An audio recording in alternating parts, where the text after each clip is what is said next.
Bismillahirrahmanirrahim. Assalamualaikum warahmatullahi wabarakatuh. Selamat pagi semuanya. Salam sejahtera untuk kita semua. Semoga teman-teman sehat dalam kondisi sehat dalam lindungan Allah Subhanahu wa Ta'ala. Sebelum kita mulai perkuliahan kita, mari kita buka bersama dengan Bismillah. Baik, bertemu lagi dengan saya Bu Ita Nurani di mata kuliah promosi kesehatan. Kali ini kita akan bahas tentang konsep pemberdayaan rakyat. Ya, teman-teman di semester ini mungkin belum pernah berjumpa dengan pasien ya. Nah, tetapi ini menjadi sebuah keniscayaan bahwa suatu saat pasti teman-teman akan bertemu dengan pasien yang sesungguhnya. Ya, kalau selama ini mungkin di lab bertemunya dengan teman sebaya, tapi nanti di rumah sakit kita akan sering berinteraksi dengan klien dan pasien. Oke, langsung saja ke slide-slide yang akan saya paparkan. Ya, baik. Ya, sebagai introduksi, pemberdayaan. Pemberdayaan berasal dari kata daya yang mendapat awalan yang menjadi berdaya, yang berarti memiliki atau mempunyai daya. Daya sendiri artinya kekuatan, ya. Berdaya artinya memiliki kekuatan. Nah, adapun pemberdayaan artinya membuat sesuatu menjadi berdaya atau mempunyai daya atau mempunyai kekuatan. Jadi kita dikatakan berdaya manakala kita punya kekuatan, ya. Ya, kekuatannya seperti apa? Bukan seperti Superman ya, tapi kekuatan yang bisa ke arah intelijensi, keterampilan atau skill ya, atau yang lainnya. Ya. Oke. Jadi untuk pemberdayaan dimaksudkan di sini adalah membuat sesuatu menjadi berdaya, ya, yang tadinya tidak berdaya, kemudian karena ada upaya pemberdayaan, maka sesuatu itu menjadi berdaya atau sesuatu itu menjadi mempunyai kekuatan. Ya, adapun pengertian secara bahasa, secara arti kata pemberdayaan, secara konseptual, pemberdayaan atau pemerkuasaan atau empowerment ya, mungkin teman-teman sering dengar kata empowerment, berasal dari kata power atau kekuasaan atau keberdayaan. Pemberdayaan sebagai terjemahan dari empowerment mengandung dua pengertian. Yang pertama, to give ability or enable to, yang diterjemahkan sebagai memberi kecakapan atau kemampuan atau memungkinkan. Jadi yang tadinya mungkin sepertinya tidak mungkin, tapi setelah ada empowerment atau ada pemberdayaan, maka akan memberi peluang untuk melakukan sesuatu menjadi mungkin. Kemudian yang kedua, to give power atau authority to, yang berarti memberi kekuasaan ya, memberi kebebasan, memberi peluang ya tadi. Dalam konteks kesehatan, istilah pemberdayaan muncul semenjak adanya kesadaran bahwa faktor manusia memegang peranan penting dalam kesehatan. Tidak bisa dipungkiri bahwa salah satu faktor yang menentukan sebuah kesehatan, ya, sebuah istilah kesehatan, di situ ada kesehatan individu, kesehatan masyarakat dan sebagainya. Nah, mau tidak mau dalam hal ini ya kita akan bersinggungan dengan namanya faktor manusia. Pemberdayaan merujuk pada kemampuan orang, khususnya kelompok yang rentan dan lemah, sehingga mereka memiliki kekuatan dan kemampuan dalam hal yang pertama, memenuhi kebutuhan dasarnya, sehingga mereka memiliki kebebasan atau freedom, terutama kebebasan dalam mengungkapkan pendapat. Kemudian yang kedua, menjangkau sumber-sumber produktif yang memungkinkan mereka dapat meningkatkan pendapatannya dan memperoleh barang-barang dan jasa-jasa yang mereka perlukan. Kemudian yang ketiga, berpartisipasi dalam proses pembangunan dan keputusan-keputusan yang mempengaruhi mereka. Menurut Soeharto. Jadi dilihat dari konteks ini, pemberian kekuatan ini ditujukan pada 3 kelompok ya. Mereka yang terkait dengan kebutuhan dasar, ya ini lebih kita identikan dengan pasien yang ada di rumah sakit ya, yang mungkin akan sering kita temui. Kemudian yang kedua pada sektor ekonomi dan jasa. Terus yang ketiga pada bidang-bidang yang terkait misalnya dengan pembangunan, dengan politik dan sebagainya ya, atau di bidang sosial ya. Nah, di keterangan ini, di slide ini kita bisa melihat kelompok-kelompok mana saja yang memang harus kita berdayakan. Oke, masuk ke pemberdayaan lebih khusus.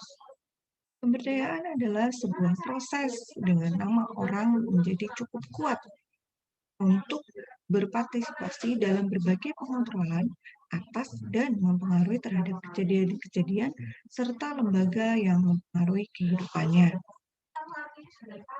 Adapun indikator keberdayaan dilihat dari 3 faktor. Yang pertama, dari 5 faktor ya.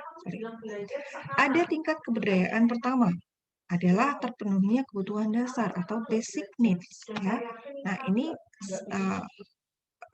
lebih menjurus dengan kita ya, dengan pasien, dengan klien yang memang secara fisik misalnya tidak bisa memenuhi kebutuhan dasar. Kemudian pada tingkat kedua adalah tingkat keberdayaan melalui penguasaan dan akses terhadap berbagai sistem dan sumber daya yang diperlukan. Yang ketiga, tingkat keberdayaan ketiga adalah dimilikinya kesadaran penuh akan berbagai potensi, kekuatan, kelemahan diri, dan lingkungannya. Ya, ini bisa terkait dengan pribadi, kelompok, organisasi, atau masyarakat.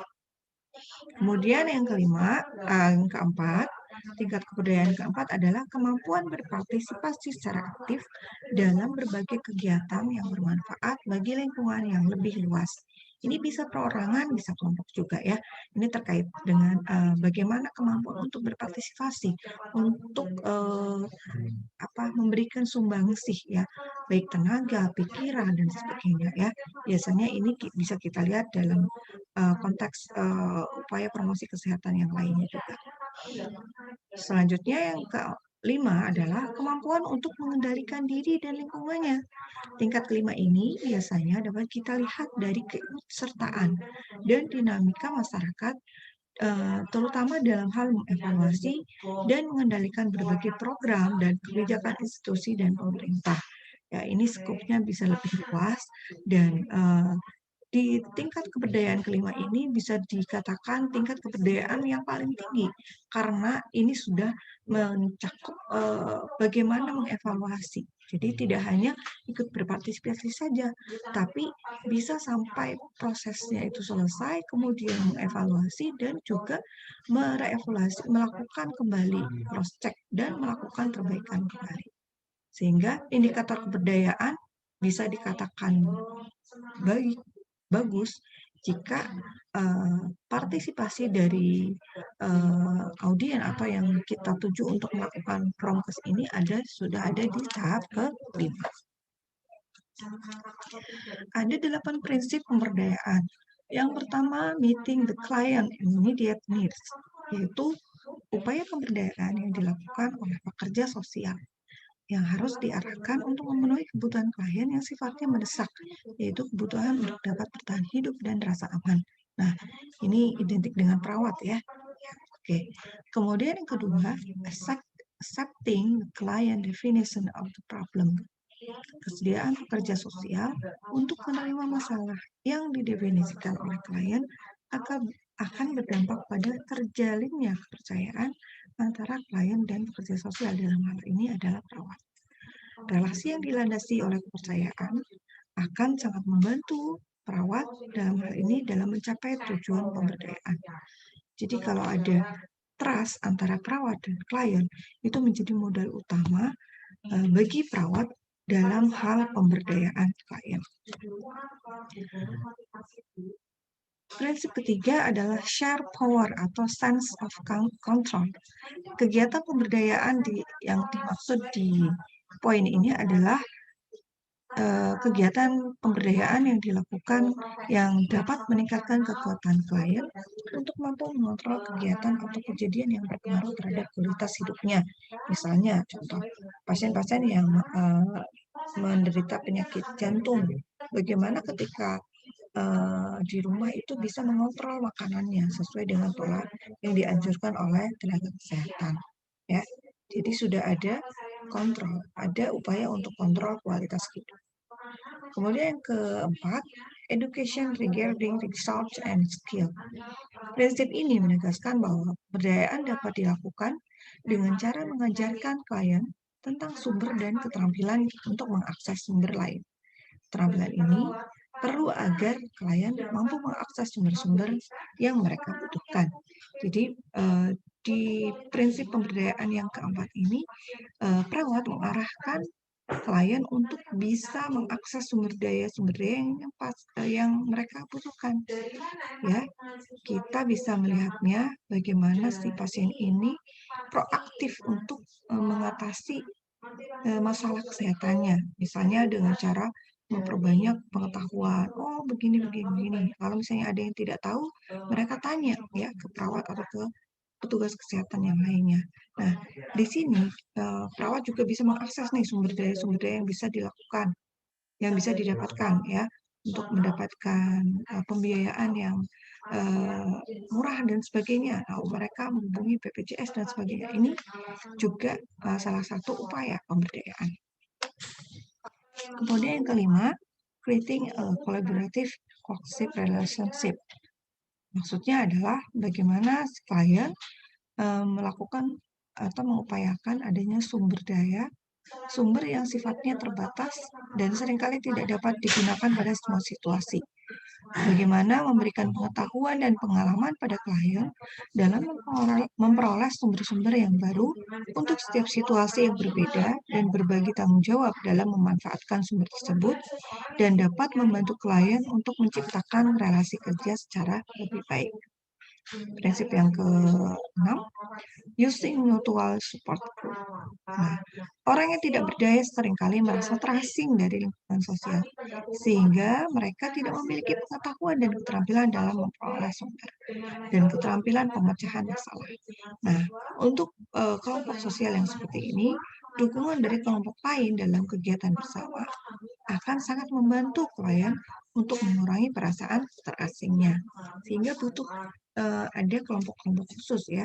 Misalnya kalau di sekarang ini banyak paguyuban penderita penyakit ginjal, paguyuban pasien hemodialisa, paguyuban pasien kanker dan sebagainya. Nah, kelompok-kelompok ini menjadi salah satu kekuatan untuk membangun kesehatan dalam hal pemberdayaan kelompok yang beresiko kesehatan ya. Dengan melakukan kelompok ini, mereka biasanya saling bertukar pikiran, pengalaman, bahkan untuk usaha penyembuhan ini sangat membantu ya, karena merasa ada teman seperjuangan dan bisa saling menasihati manakala yang lainnya membutuhkan nasihat atau membutuhkan semangat. Kemudian consciousness raising, mengembangkan kesadaran diri dilakukan melalui pendidikan atau diskusi mengenai kekuatan sosial, politik, ekonomi yang berpengaruh terhadap masalah klien. Hal ini akan mendorong pemahaman klien tentang perbedaan tanggung jawab di antara individu dan masyarakat, sehingga dapat mengurangi perasaan menyalahkan diri sendiri pada klien. Kemudian yang ke-8, participation in organization development. Ya, perawat sebagai salah satu pekerja sosial yang berhubungan dengan klien bersama-sama terlibat dalam suatu kegiatan untuk melakukan perubahan pada tujuan program dan budaya organisasi. Nah, perubahan ini akan sangat diharapkan bisa diarahkan untuk menciptakan kemandirian organisasi. Ya. Nah, di sini misalnya perawat sebagai fasilitator untuk menciptakan kemandirian organisasi. Organisasi apa misalnya? Organisasi pasien-pasien tadi ya, penderita kanker atau organisasi pemberdayaan yang lainnya. Ya, di sini peran perawat bisa sebagai fasilitator. Berikutnya, sasaran dan pelaku pemberdayaan. Yang pertama adalah perorangan, kemudian keluarga, dan yang ketiga adalah masyarakat umum. Adapun strategi pemberdayaan yang bisa kita lakukan, yang pertama adalah meningkatkan kesadaran klien tentang pentingnya kesehatan. Ya. Tanpa kesadaran itu mustahil ya untuk adanya pemberdayaan. Ya, kita akan sangat sulit untuk memberdayakan baik klien, keluarga atau masyarakat tanpa adanya kesadaran. Sehingga kesadaran menjadi faktor utama untuk melakukan pemberdayaan. Kemudian yang kedua, meningkatkan kesadaran klien atau kelompok untuk memanfaatkan fasilitas pelayanan kesehatan yang telah disediakan oleh pemerintah. Ya, ini bisa dilihat dari bagaimana kunjungan mereka ketika mereka sakit, pemanfaatan puskesmas, rumah sakit, atau sumber daya kesehatan yang lainnya, fasilitas pelayanan kesehatan lainnya untuk menunjang kesehatan. Kemudian yang ketiga, mengembangkan berbagai cara untuk menggali dan memanfaatkan sumber daya yang dimiliki oleh klien untuk pembangunan kesehatan. Jadi sumber daya yang dimiliki pribadi oleh klien, bagaimana caranya mengenalinya?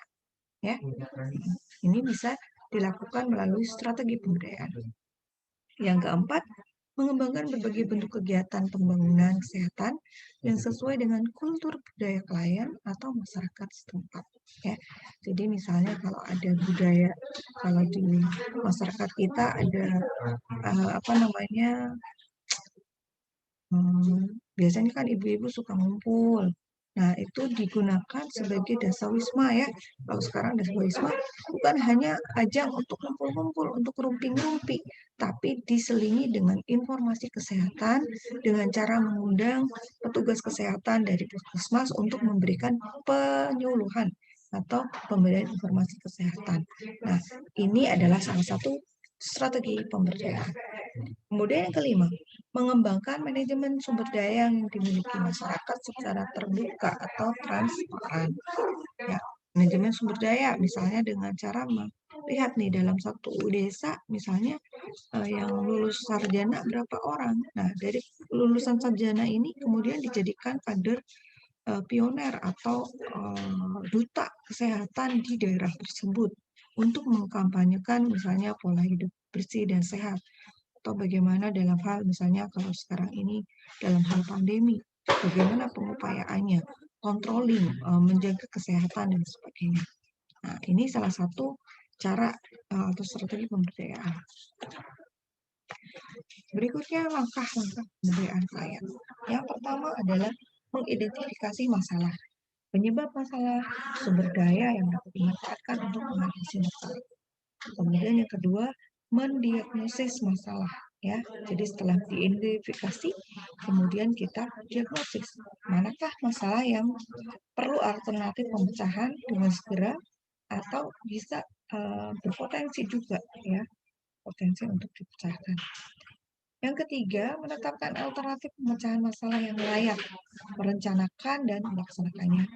Kemudian yang keempat, memantau dan mengevaluasi serta membina kelestarian upaya-upaya yang telah dilakukan. Ya.